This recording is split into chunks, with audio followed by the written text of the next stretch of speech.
Hi there, I'm Melissa Hardikoff. This is my husband, John, and we have a God story.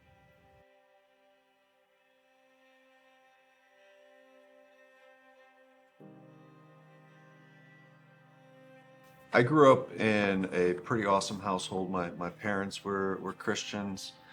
Through my high school years, I I kind of developed a lot of anxiety, and then I discovered alcohol, and quickly realized that it numbed me.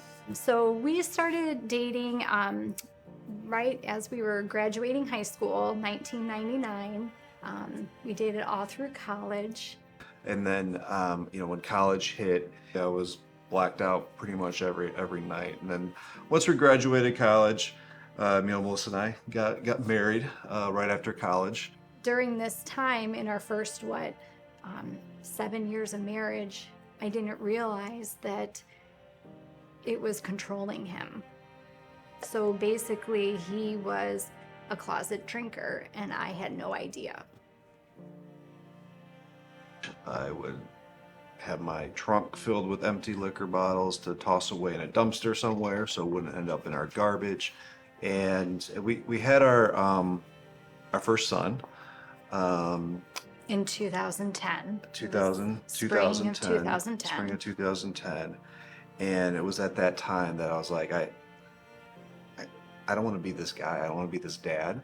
So November of 2010, he types a letter to me, and he sat me down and he had to read from the letter to confess that this is it. This is what's been breaking us. This is what has been breaking him. And so, I read the letter and I'm like, it's gonna be okay. All right, that's fine. Just stop drinking. I don't know that it really changed much for me other than now it's off of my chest. I just went right back to drinking. But I just had a point where I surrendered to God and like I can't do this anymore.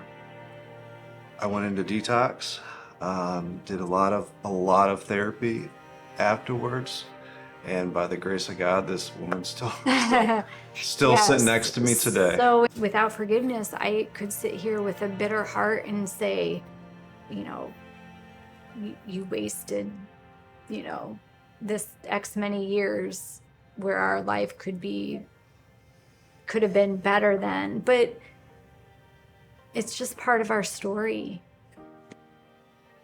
If you have someone who is struggling, don't give up hope.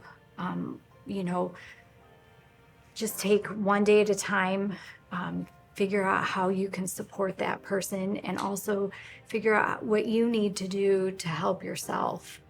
Be patient. It's easy to say, for us, because we're 12 years removed, but there can be beauty from the ashes, of brokenness, from addiction.